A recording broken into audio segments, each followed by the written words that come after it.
Hindi siya pwedeng lumipat ng school. Siya lang ang potensyal na top scholar na kayang maka 700. Hindi siya pwedeng kunin. Ikaw pala, Director.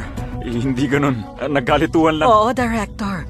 Gusto lang kasi namin makauwi itong anak namin. Ba't ba uuwi? Di kaya may plano kayong ibalik ako sa probinsya? Sasabihin ko lang, hanggat andito ako, huwag niyong planuhin kunin si Linda dito.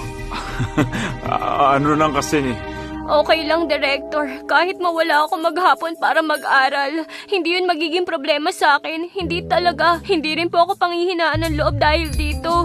At hindi ko hahayaang mawala yung pag-asa kong maging scholar. Anong klaseng magulang kayo? Hinahadlangan yung anak niyong mag-aral na mabuti. Pag bumaba ang grades ni Linda dahil dito, makikita ng pamilya niyo. Taga-tax bureau uncle ko. Alam niyo yon, di ba? Oo naman. Siguradong hindi namin siya guguloy.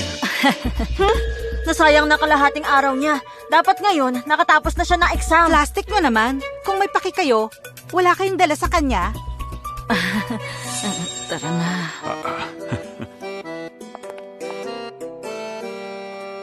O Linda, mag-focus ka lang na mabuti at mag-aral. Pag may problema, puntahan mo lang ako. O sige na. Pag talagang malakas ka, sure na babakapan ka ng universe. Hindi ko na kailangan ng kaplastika ni Mr. at Mrs. Lewis.